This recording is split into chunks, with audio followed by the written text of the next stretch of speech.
It's okay, sir. A very good morning to all of you. It's my pleasure to be part of this event and propose the welcome address. On behalf of RMK Engineering College, I wholeheartedly welcome our guest, Mr. Ganesh Bhaktavachalam, independent consultant, Right Height, for the generic talk series on Are You AI Ready, hosted by RMK Engineering College. Thank you very much, sir, for accepting our invitation and for gracing the presence. A warm welcome to our respected principal, sir, who has guided us meticulously in all our activities and making the event a grand success. I also welcome all the heads of the departments, professors of ADS, Dr. G. Manikandan and Dr. P. Shobharani, faculty members, and dear students. The goal of AI is to build machines that can think and learn like humans. But the ultimate objective is to build machines that are even better than humans at thinking and learning. AI is not a substitute for human intelligence, it's a tool to amplify human creativity and ingenuity.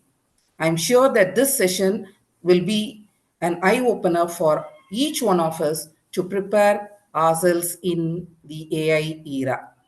Once again, a very warm welcome to our guest today, and it's a great privilege for us to have you here for the generic talk series here. Now, I request our principal, sir, to felicitate. Thank you, sir. Thank you, madam. A very good morning to one and all present in this generic talk series. It's my pleasure to welcome you all to this 20th edition of generic talk series organized by RMK Engineering College. And definitely this generic talk series continues to provide our students and faculty and all the viewers with their valuable insights from industry experts, fostering a culture of continuous learning and innovation. At RMK Engineering College, with the very strong support of our management, we are committed to empowering our students with cutting-edge technology knowledge and preparing them to be future ready and job ready. Today's session, titled Are You AI Ready?, is especially relevant in the era where artificial intelligence is transforming industries and reshaping the way we work and live. Really, we are very fortunate to have Mr. Ganesh Bhaktavachalam, an IT professional, career coach, and PMP certified expert specializing in data analytics and cloud from Right Height, Maharashtra. Definitely, our guest's extensive experience and insights will clear all of our doubts with respect to today's AI era. And definitely, it will be helpful for our students and all the viewers to prepare ourselves to thrive in this dynamic environment. At this juncture, I would like to submit on record our very sincere gratitude to our chairman, sir, vice chairman, sir, all the members of the management for their constant encouragement and support for organizing these kinds of events for the benefit of all of our students and also other faculty members and students. I also thank the organizing committee, especially the HOD and Professor Dr. Manikandan from AI's DS department and all the faculty members of Artificial Intelligence and Data Science Department of our RMK Engineering College for their very sincere and dedicated efforts to have an eminent expert for today's event. To all the participants, please actively participate and engage with our esteemed speaker, ask questions to clear all of your doubts, and make the most of this opportunity to expand your knowledge with respect to AI. Once again, I welcome you all. Thanks for the given opportunity. Thank you. Thank you, sir. Now I request Dr. P. Shobharani to introduce the chief guest. Thank you, ma'am. I am audible, ma'am. Yes, ma'am. Very good morning to one and all present here. Good morning to respected principal, sir, and HOD, ma'am. On behalf of ADS department, I am happy to introduce our today's chief guest who has warmly accepted our invitation to join today's event. Mr. Ganesh Bhaktavachalam is an accomplished individual in the field of data analytics and cloud computing. Mr. Gane, he studied electrical and electronics engineering at Government Engineering College of Technology, Coimbatore. He has 26 years of IT experience. He is currently working as a program management consultant at Right Height. He started his IT career with Satyam, developing application in Java. He has managed, programmed and delivered projects for global customers like Boeing, Data Airlines, State Bank of India, Thomson Reuters, and BASF Caterpillar. His on-site career spans more than 15 years combined in countries like US, UK, and Germany. He has completed the following certifications: Certified PMP, Certified Scrum Master, Certified Scrum Product Owner, and Certified of Global Business Leadership, Harvard Business School, Certified in Data Analytics and Machine Learning. Once again, I welcome you, sir, for this event. We are happy to welcome you, sir. Thank you so much, sir. Thank you to all. Now I request Mr. Ganesh Bhaktavachalam to start the session. Okay. Thank you, ma'am. Thank you, everyone, Principal Sir, HOD ma'am, and faculty members, Mrs. Shobarani and Manikandan, and also the management of the college for inviting me and in delivering this session. I'm extremely honored. Thank you for the warm welcome. Start sharing my screen.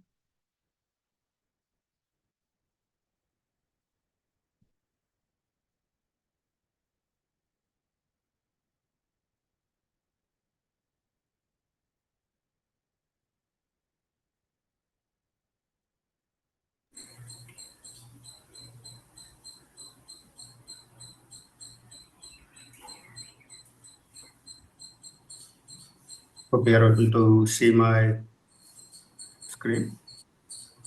Not at. Yes, sir. Oh, no. Okay. Great.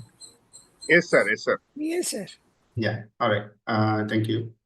So, yeah, the topic today is, are you AI ready? I mean, AI, we all know artificial intelligence, and we've been hearing about this in the public, and we've been using some of the applications also without knowing that is coming from AI.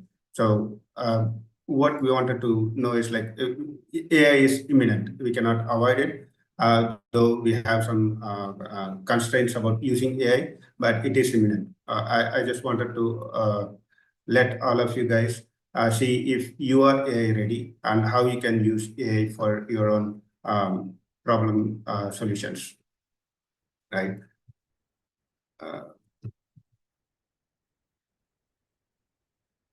Okay. So today we'll be seeing about like what is AI, which probably you all know already, but I just wanted to give a brief and how it works and the different types of AI and some of the AI techniques that have been used and a few use cases which I have pointed out. There are umpteen number of use cases to use AI, but we'll see some of those use cases. And then how do you become AI ready? Okay, so what are the steps in building the AI? Then how we train the AI model and also the data set, which is very important. And we'll also look at if AI is a threat and how can we avoid that, right? And then few limitations, though any application or any software has its own limitations. So we'll take a look at those limitations as well. And then how do you get ready for AI as an individual or as an organization, right? We'll have some checklist and then I'll open it for questions and answer session.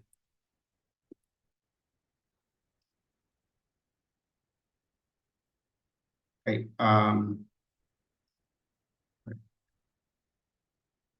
So we'll start off with the popular applications that we know of that we have been using of late. So ChatGPT, we all know, and most probably the students are using it for their assignments as well, right? And we have, sorry. Sorry about that.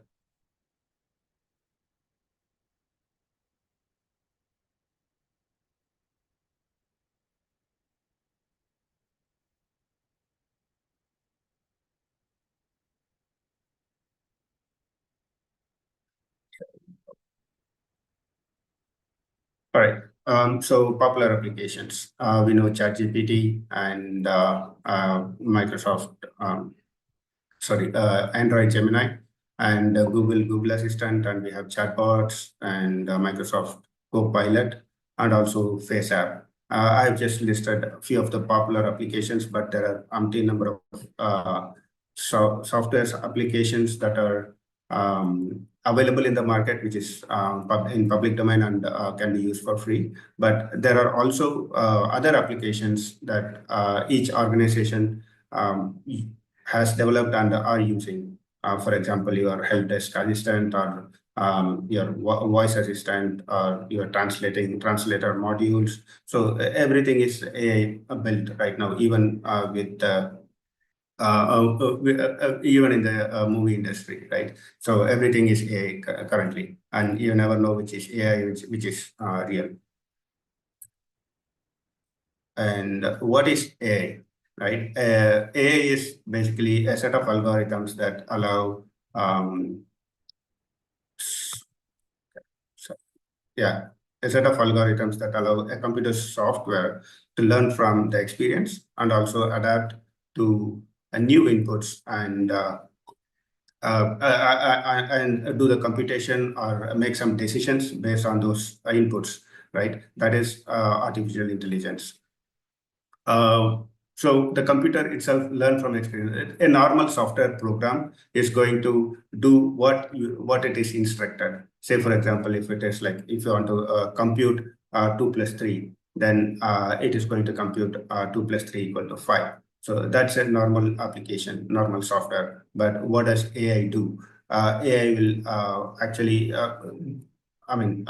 resolve complex applications where it needs kind of an intelligence beyond what is being given as an input, right? As a not just a computational. So it learns from the data that we feed in and also analyzes and come up with suggestive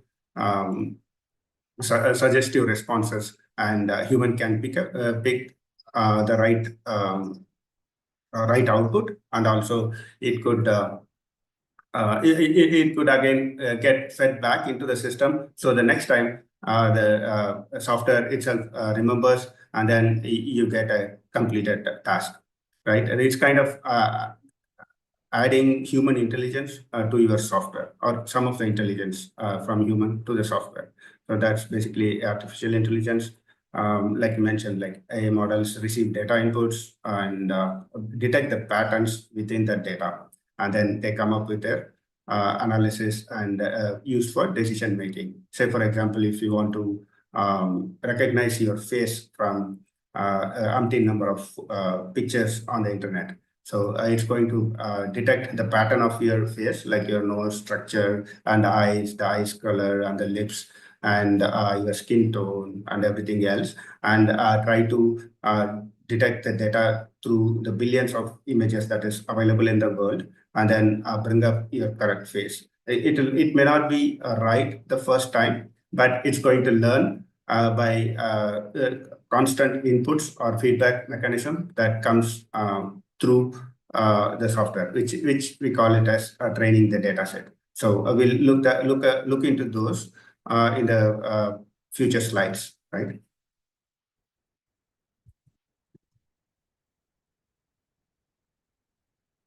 Right. So the types. What are types of artificial intelligence, right? There is basically one is artificial narrow intelligence, and the other one is artificial general intelligence. Narrow intelligence means like it does specific tasks, like playing chess or forecasting the weather. So that model basically has a particular specific task to do. It cannot do anything beyond that. Say, for example, the FaceApp, even the FaceApp, it can do a specific task or identifying a particular face and assigning it to a person, right? That's a specific task which will be done by artificial narrow intelligence. So again, this task needs access to a lot of data. It works within the limited context, like I mentioned, like within that limited context on the task.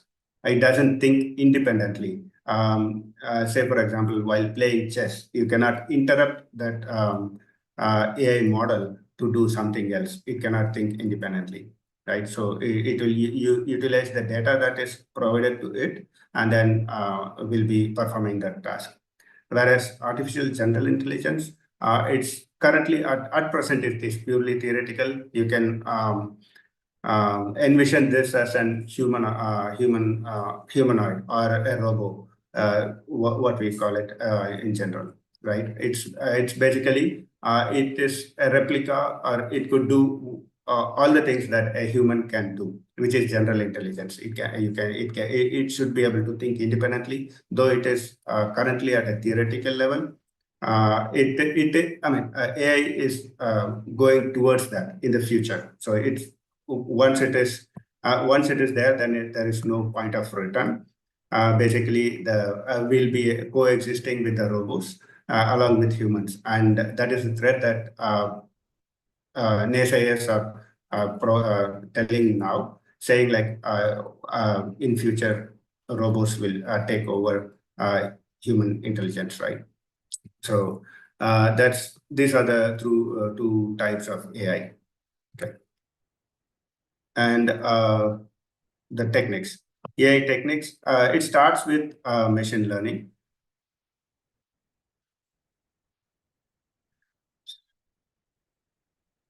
Okay. Yeah, it starts with machine learning. It's AI is mainly machine learning. You make the machine to learn and compute the task, right? The types would be like deep learning. Deep learning is again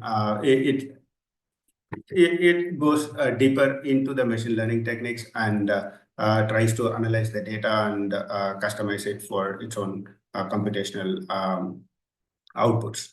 So there are two types of deep learning. One is supervised and the other one is unsupervised.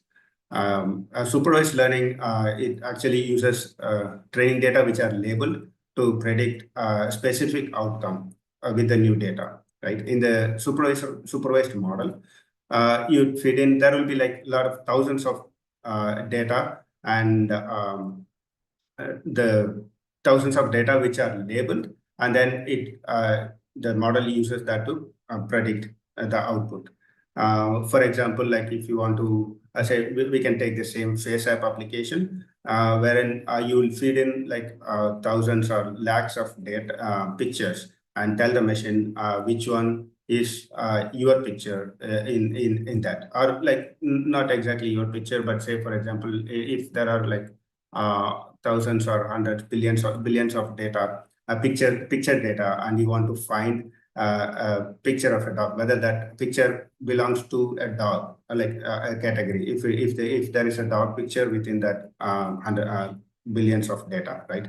So what you'll do is like you'll feed in the thousands of data. Each picture image will have a tag attached to it, whether it's a dog or whether it's an elephant, whether it's a cat, whether it's an walrus or anything. And then you'll feed in those data and try to, the model would analyze the patterns or features of a dog to see what are the features. And if it has a trunk, then the model is going to say, this is not a dog. So it will eliminate some of the pictures through the training, and then slowly it will narrow down the pattern or a dog image and try to give an output saying whether it's a dog or not. So that's basically training the data with the labels. Okay, this is supervised learning. The more the training data, the smarter the model will be. So the data is very important in any of these techniques or for AI to be successful. Right, and then unsupervised learning. This is basically the data. Again, everything is like millions or billions of data, but this one here, it's without any labeling. So that's unsupervised learning. This basically would be able to see whether the patterns would, it would again basically there will not be any particular labeling on these images. It will just extract the patterns and try to see if it is able to detect the patterns, and then try to analyze and give the corresponding output, right? So this model is not great for determining basically a dog or not dog, but it would identify at least the patterns, and then with the human intervention, it should be able to provide you the required outcome. And then the reinforced learning. Reinforced learning, again, this uses the feedback algorithm. Like I mentioned, say for example, if you are shopping on an Amazon app, so it will suggest you some of the information, and then as and when you choose a specific item, then it learns by itself and tries to align all its suggestions based on what you choose. So it takes the feedback from you and then provides the necessary outputs for necessary suggestions for your outcome. Right, so reinforced learning uses the feedback algorithms to reward the model to achieve best possible outcomes. So in this model, you start without any data. Like I mentioned, in Amazon, when you open up the shopping cart, it will be empty. The model doesn't know what to suggest you. So as soon as you type in something, then it brings in the suggestions based on what you are typing and narrows it down through trial and error.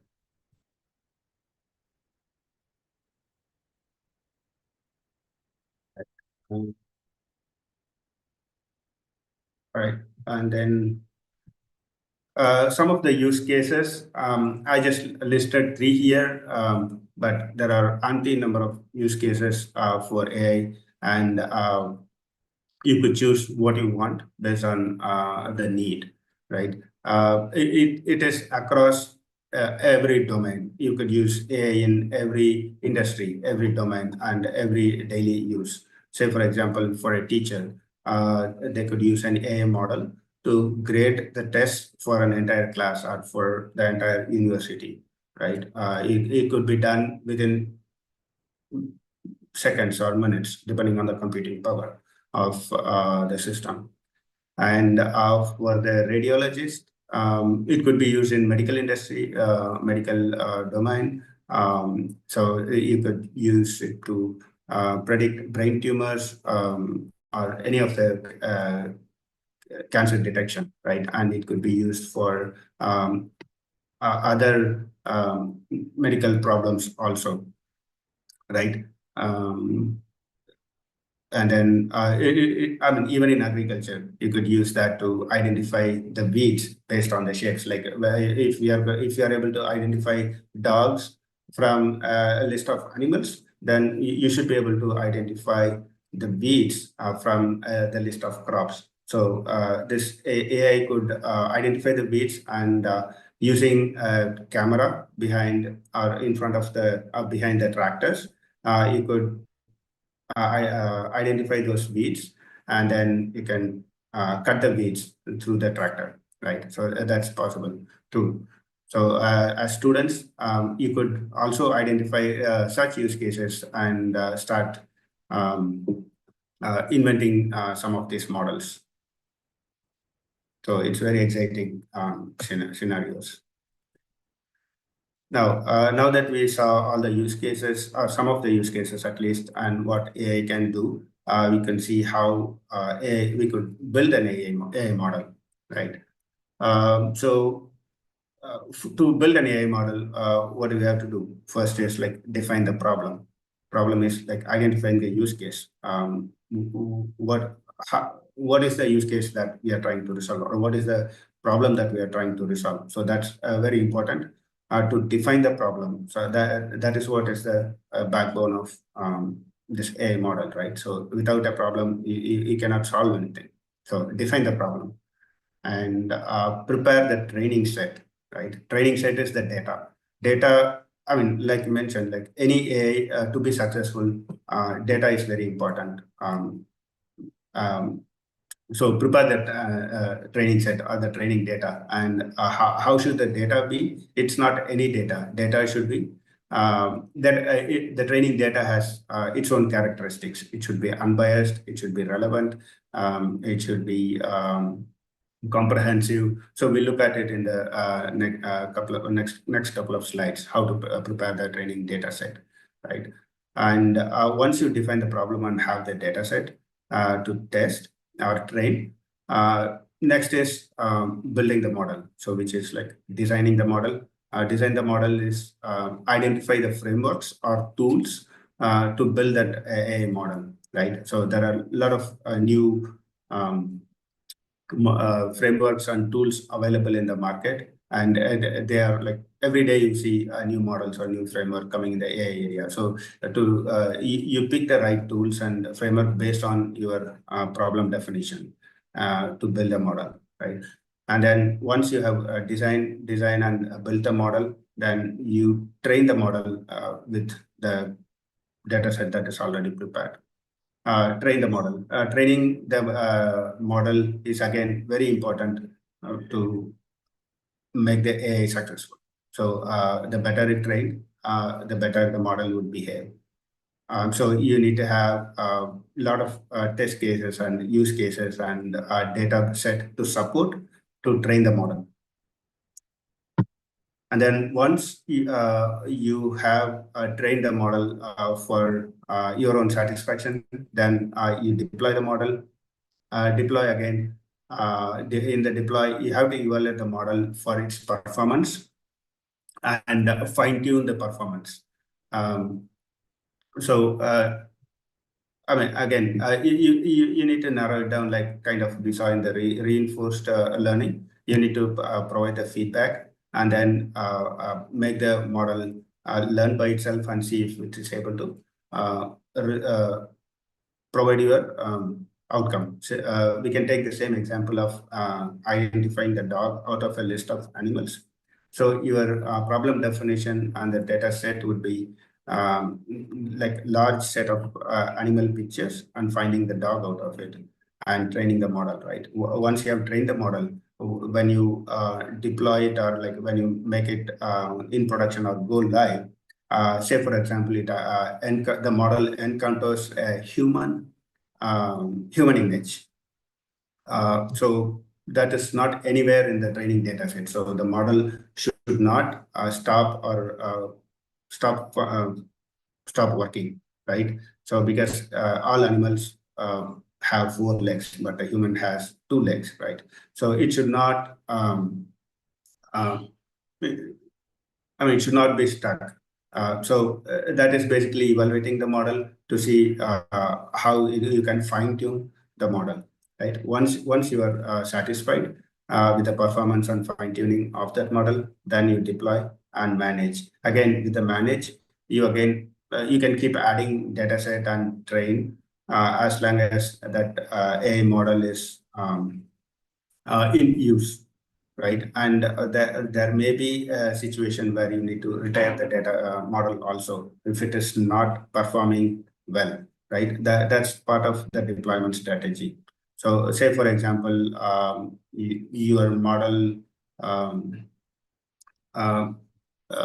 like we can take an example in a banking industry, right? So if your AI model is to calculate or like identify, say if you go for a loan, so you are required to have a CIBIL score, right, up to a certain percentage.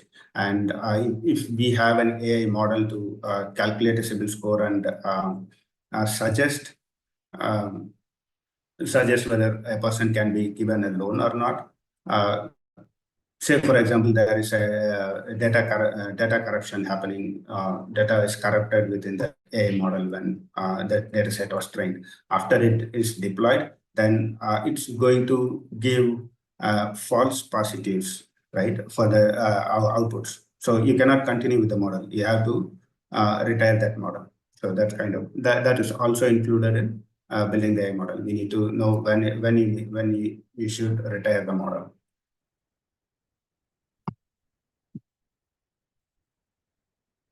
Right. Those are the steps. Then we move into how you train the model. So I'm not going into the identifying the problem and preparing the data set. We'll look into it, but identify the problem. It depends on your organization or your individual need. So we'll move into training the model, right? Training. So training, like we mentioned, we assume that the model is already built. We have identified the problem, prepared the data set, and identified the tools, and we have the model. Now we have to train the model. So training model, like there is an input. Input is again the data, the huge volume of data that is fed in, right? So this example is identifying a walrus from a set of pictures, right? That is basically this model is going to do. So to train that model, the input would be an unlabeled image that is shown to the neural network. And the network in this example is trained to identify walrus, right? That is the model. The first layer, what it does in the first step is to identify simple shapes like edges. The walrus edges, it will identify in the first layer to eliminate some of the images at the first cut. That would be the first step. And the higher layer, the network identifies more complex structures. First, it will start with the simple structures, and then it will go for the complex structures. And the top layer, so it again detects the very complex structures down to the smallest pixel and try to identify among the different animals. And the output would be your output would be again the percentage of confidence level within that within the suggestion. The model will not know for 100% that is that is a walrus or not. So what it does is like it gives the confidence level for that model, saying like this image is I mean the confidence level of this suggestion is 96%. So it could go wrong for the, 94%. It could go wrong as 6% also. Like it has some of the images or some of the features resemble elephant also. So it says like it could be an elephant also, but at a very small probability, right? That's how you train the model. So again, this is what I call as like fine tuning the model in the evaluate. You will evaluate the performance and fine tune. So within the 6% of the elephant and walrus, if we are able to identify or the system is able to identify some of the additional features that could specifically point to walrus, then the confidence level would improve for that particular model. So the more the training data set, the more the training and evaluation would make the AI model successful. So it needs plenty of good data to start training a model. For this data would not only be like the billions of photos, but it would also be during while training the model, we need to let the model know whether it guessed right or wrong. So for each input or feedback, the model adjusts its weightage, and then based on the features, it will correct itself. Right? Say for example, if you are giving a picture and it says 94% walrus and 0.6% elephant, if we are giving a feedback as saying, okay, no, it is an elephant, then this the model actually learns from this input, and the next time if that a complex feature that is within the picture is showing up, then it will eliminate it as elephant and not show as walrus. So the model learns.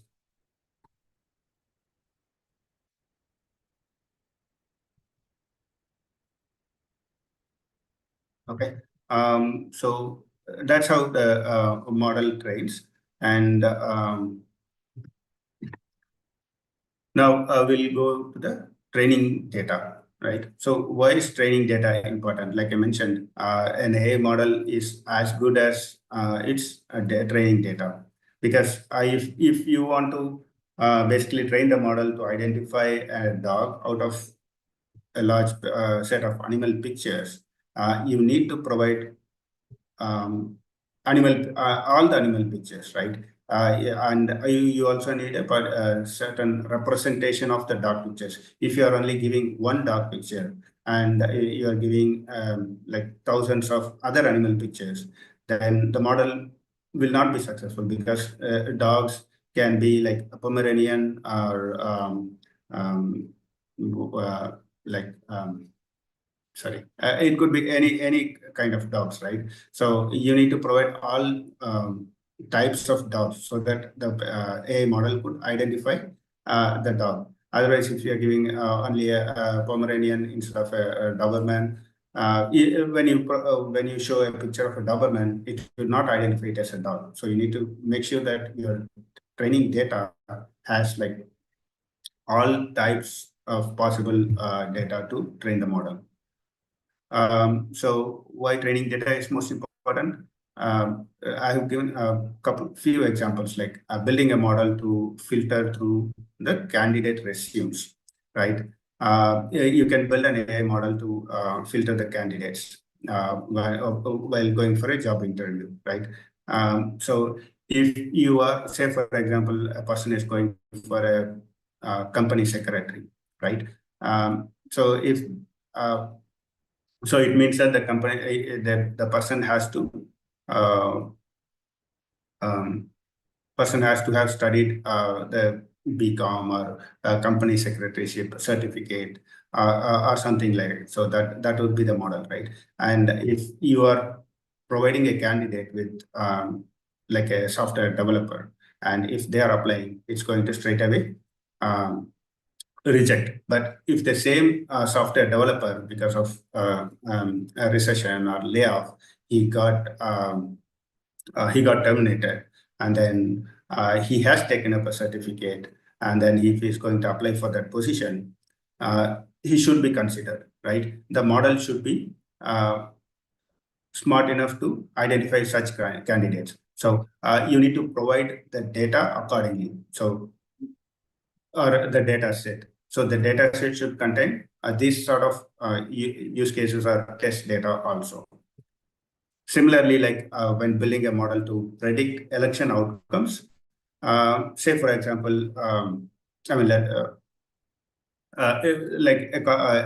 a large country like India, right? If you are going to predict election outcomes, so you need to take polling in all the states and all the regions. Say, for example, if your training data set is heavily relied on Tamil Nadu data, then if you are going to predict the poll outcome for India, it's not going to be a right one or successful one. Or if you are going to, like, say, take only for say Maharashtra, and you are trying to project a poll outcome, it's not going to be successful. So you need to have proper representation of each region. So that's again training data, which is more important. Similarly, predicting cancer, right? Say if the predicting the cancer cells and their growth structure, if the model predicts it wrongly, then it's going to be catastrophic for the patient, right? Say, for example, the model is predicting somebody has a cancer, which they don't. Then it's think about the pain that their family would have, knowing that they have cancer, and it's going to completely devastate their lives, right? So while building the model should be correct, and for that to be successful, you need the training data, proper training data.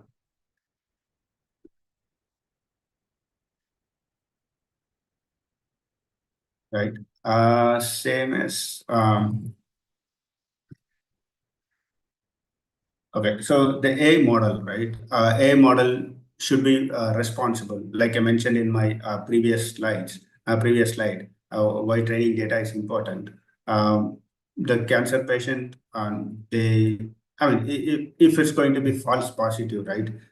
It's going to devastate the patient's life. Same way with the political outcome. Poll predictions. So if it is going to be wrong or completely way off, then it's going to trigger tension within the country. So the AI model should be responsible. By responsible, I mean like the AI model should be politically correct, or like it should be correct in all senses.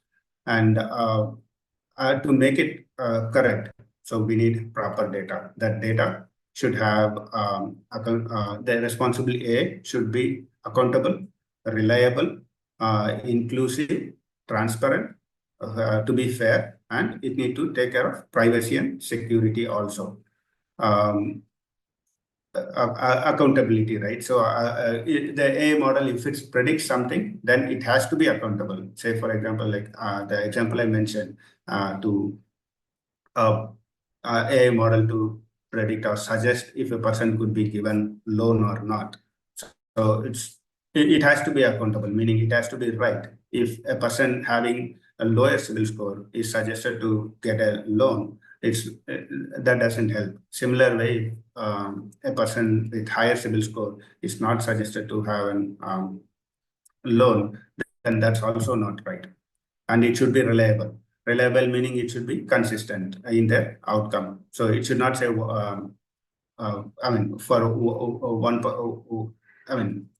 it should be reliable, meaning it should be consistent in their outcome suggestions, right? Inclusiveness. Inclusiveness, again, if inclusiveness could be anything. If, say, for example, we are a multicultural country, and any identification, say, for example, if we are having thousands of images and with billion, India is a country of 1.4 billion people.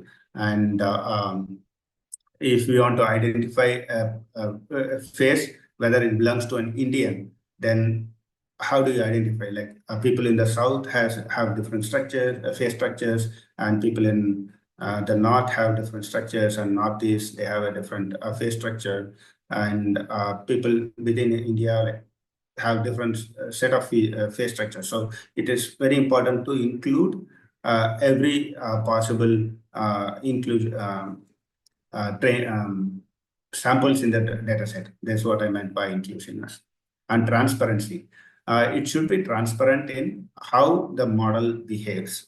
The AI model should be transparent because if you are going to deploy the model and say to detect the cancer, right? So it should be transparent on what it considers as cancerous cells, cancerous cells. Otherwise, like the usage will not be believable. So it needs to be transparent. And fairness. Fairness, again, it's kind of comes within the inclusiveness part. It should be fair for everyone. And privacy and security, right? Because we are dealing with loads of data, billions of data. So it should be secured, and it should not deviate from any privacy concerns. Because data is very private. Say, for example, the cancer patient, right? Medical history or medical information is very private in the countries like US and UK and even European countries. So they have very strict data privacy policies. So the privacy is very important. So your data should be comprehensive, relevant, and unbiased and representative.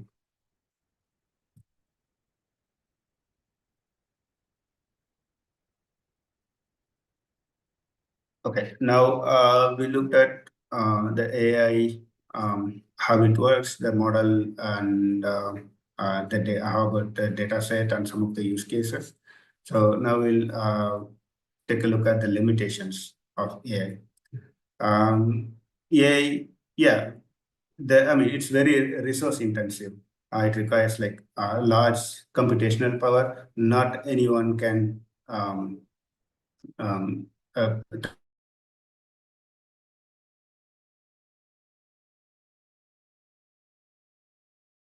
very resource intensive, right? So that's a limitation, and the accuracy concern.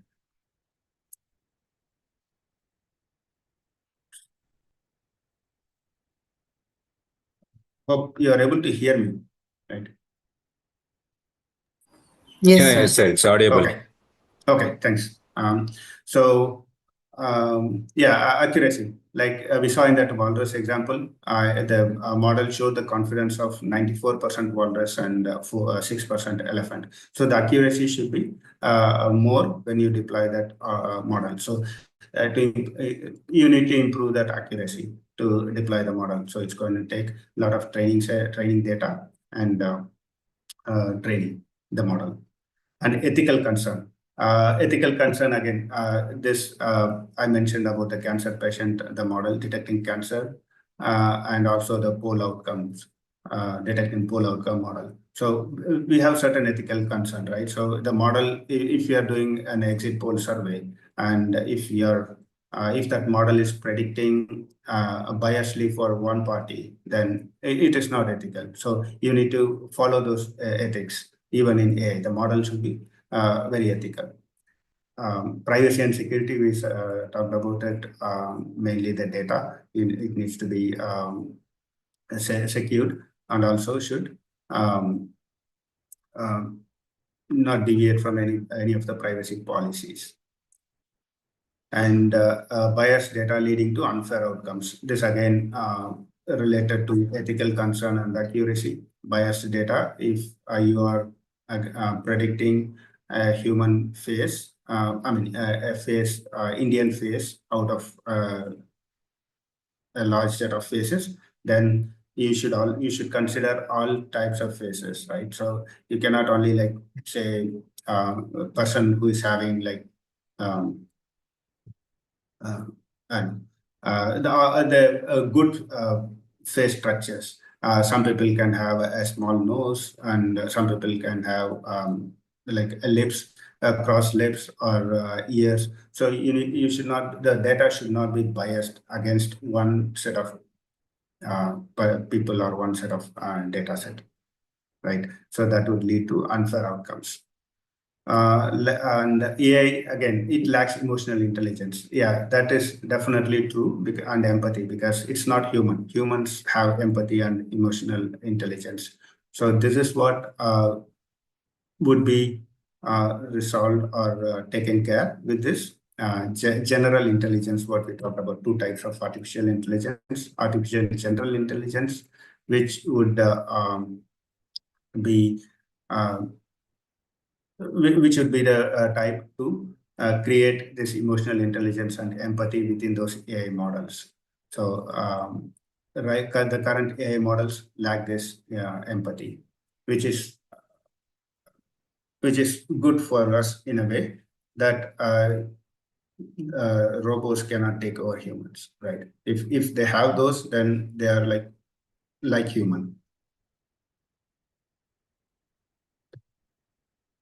Okay, now we saw most of the topics in AI. Now, how do you get ready to build a model, right? Or how would an organization get ready?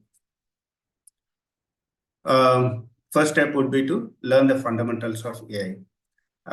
So, I mean, to do anything, you need to have a learning, right? So it's important to have knowledge on AI and how it works and its impact. The impact meaning the responsibility. You need to know what the AI model's characteristics should be, right? And if you are an organization who is going to take AI and build a model, then the management and the large set of organization also needs to have learning on the fundamentals, so that they'll be able to appreciate and also provide those training data set, right?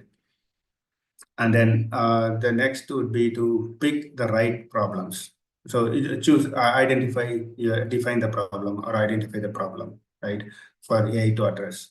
You can, like I said, there are a lot of use cases to bring up an AI model, but you need to skip through and filter out the right AI model for you to start working on. So prioritize the list based on its impact on the business or as a person, as an individual. And then prepare the data inventory, which is more important. Do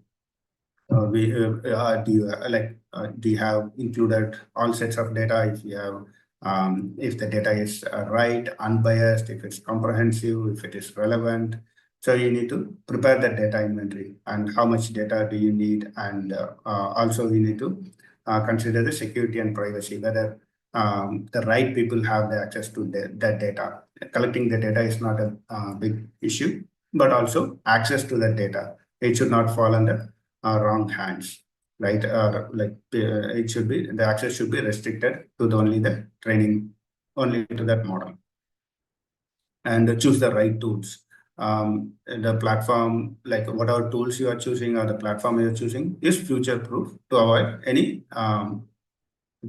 maintenance, right?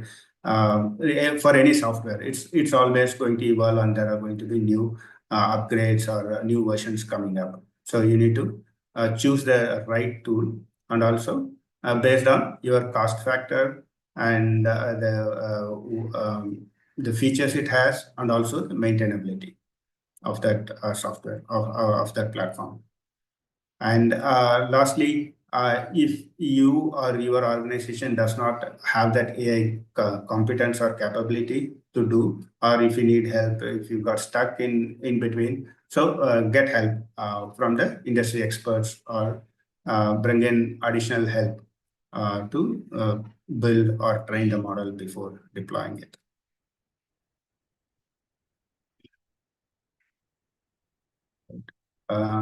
So that's last of my slide.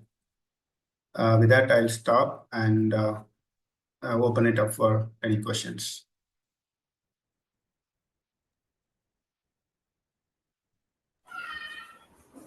Thank you, sir. I agree that really it's very useful. Some of the questions the students they are posted in that chat bar. Just please, I will read it out. Okay.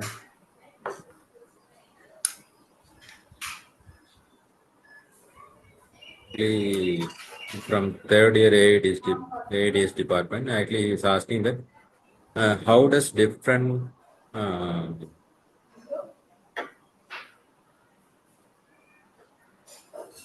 what is the difference between the artificial intelligence and traditional programming?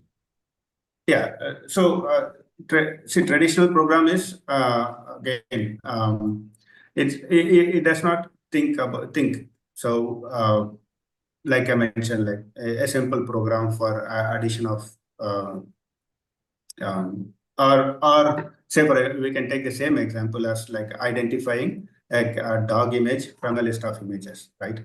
So in a traditional program, you will have you can only identify a particular dog picture, right? So and provide you need to identify in the picture, saying like this is a dog. Like you'll have a database table, you'll have identifier for the dog and the image, and a flag whether it's a dog or not. And your program will go and check or compare these two pictures and say whether it's a dog or not. For that, you will need to have that dog picture within that within the database, right? There's a traditional program, traditional program. If it is an AI model, right? In artificial intelligence, you don't need to have the picture that, to train the model, yes, you definitely need all the pictures and everything, right? So that the model will identify the patterns. And when you are giving a fresh picture, which is not even in the training data set, and if the model is able to predict whether it's a dog or not, right? That is what artificial intelligence is. It basically detects the patterns and comes out with its suggestions and predictable outcomes. So that's the difference. Hope you understand. Yeah, understood. Sir. Okay, another question. What is the difference between batch learning and online learning? Batch learning and online learning. Batch learning, say, I think it's similar to your batch process and batch process, right? Batch process is done offline, right? So the learning will happen offline. Online learning is like reinforced, like it takes the feedback and learns at the same time. But whereas your batch process is, it's already done, or it will be done outside of your interaction. And another question actually. Sir, He's asking in between, that- do I have one query to be clarified with you, sir? Okay, sure, ma'am. Sir, actually, it's supervised. So many algorithms are there. My doubt is, if, for example, decision tree algorithms, k-means, k-medians, linear regression. Suppose a student is doing a project with the statistical analysis and business-oriented analysis. Is it possible to take supervised algorithm with a sequence of unsupervised algorithms, sir? Because actually, we have a doubt of, if one type of algorithm, if I'll take, that may not be able to satisfy all the requirements of the, see, for example, we are doing with the database, for example, for an analytics, statistical database, I am in need. My second year students are doing the project for the business analytics. So we are unable to join any two algorithms of supervised. Is it possible to finish off the database with one supervised algorithm and then to forward to the unsupervised algorithm for the statistical analytics? Yeah, yes, it is possible. It's called a semi-supervised learning. So you can combine both supervised and unsupervised. It should be possible. So you need to choose the right framework. Okay, for the same topic, for the same sequence also, continuously we will be able to do both the algorithms, sir. Correct, yes. Okay, thank you so so much. are you talking about like back and forth, or basically you once you complete and feed in that output to your other learning model? No, I'm talking about the back and forth of the DBMS data sets as well as the statistical data sets of the business statistical data sets. Okay, so you will complete one process and move on to the other process, right? So you will not go back and forth, is what my question was. Yes. Okay. But the combination can be done. Yes, the combination can be done, yes. Okay, thank you so It's much. possible. Yeah, sure. Good question, ma'am. And Yeah, another, that's definitely, yeah. I mean, any model, it cannot, be based on only one type of learning, right? It should be able to combine both or any possibilities. Okay, thank you so much. Yeah, and one more interesting question actually is posted. Actually, that AI is good for us or not. Because of AI, so many of them may lose the job. What is your opinion? Like he is asking. Okay. So see, AI is going to help in automating most of the process. So humans some of the people will lose jobs because some of the repetitive jobs can be replaced with AI, but you need to adapt in using AI, right? It's like you need to find a different job, or see, there will be AI models built, right? And who is going to build these AI models? So it should be you, instead of like, you should be able to use the AI model instead of, or build the AI model so that you can have job. Say, for example, a software developer, right? Right now, there are AI models to develop code, right? Develop a program. So your developer job is basically, it will not be there anymore in some years, right? Developing simple programs. So it will not be there. But the person who is developing those programs can now develop AI model or train the AI model.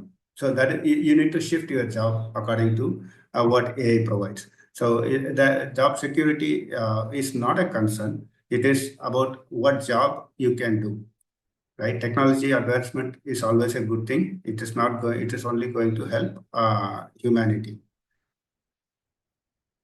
right? I always take a simple example. Like 20 years ago, right?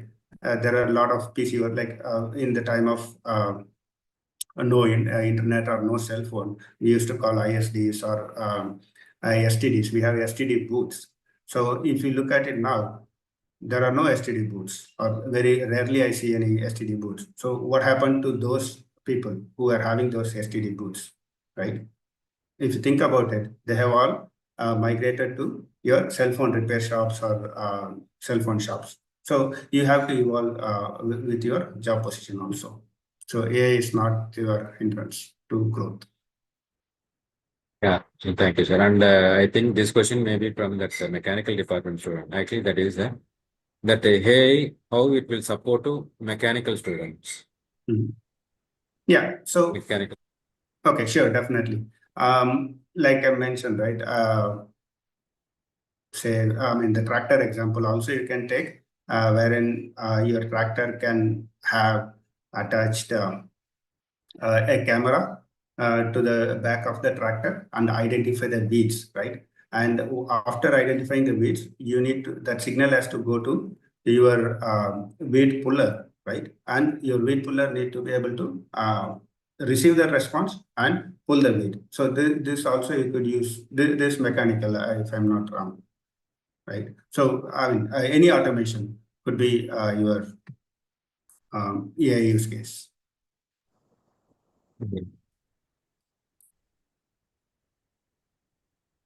Strong, yes, sir. I think And- And in car manufacturing, there are a lot of use cases for AI, right, in the manufacturing industry. Wherever you need automation and wherever there are repeated tasks, you could use AI and also to be able to predict.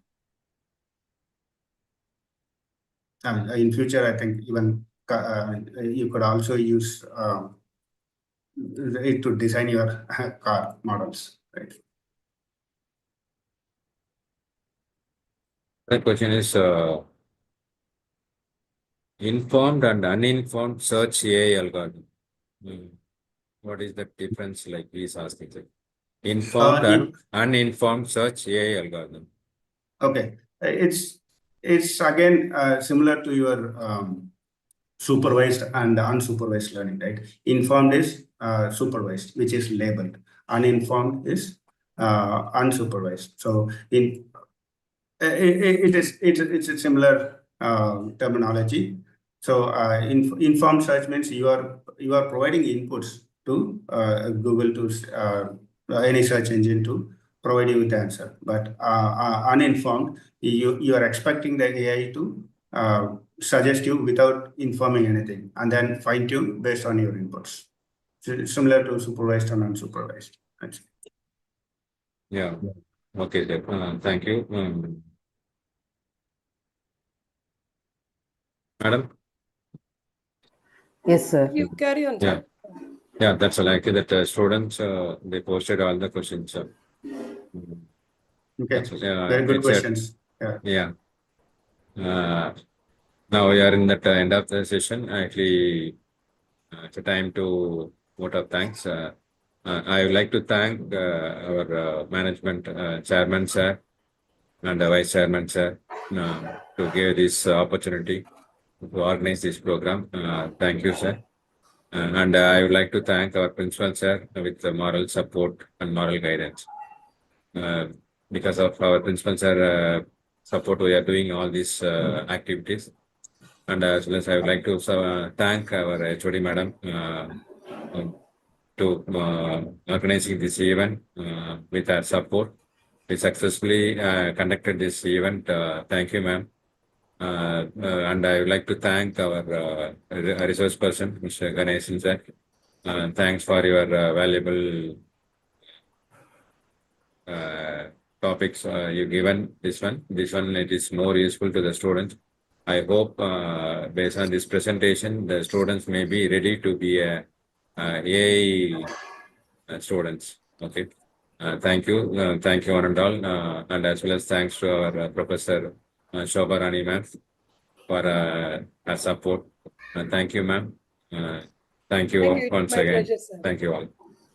Thank Thank you you, very ma'am. much, sir. Thank Thank you you very very much. much. With the sir. permission of my HOD, is it possible if at least for few of my students through you to get online internship or maybe Hmm. at least for few? Okay, ma'am. We can connect. Yeah, I'll try what I can do. At least for few Yeah. students, really few students are very intelligent. They'll do your Mhm. at least small models of that through online or maybe offline. It is not possible because Mhm. you were away from us, no? So at least Yeah. few students you just give an opportunity that will be an experience for them. Mhm. Okay, ma'am. Sure. Thank you. Sure, So much. definitely. I'll Yeah, be in touch definitely. with you through. Yeah, you can connect me through LinkedIn or TopNet. I can. Okay, sir. Thank you so much. Yeah. Yeah. All right. Thank you. Thank you, sir. Thank you you. all. Yeah. Thank you Thank you. for the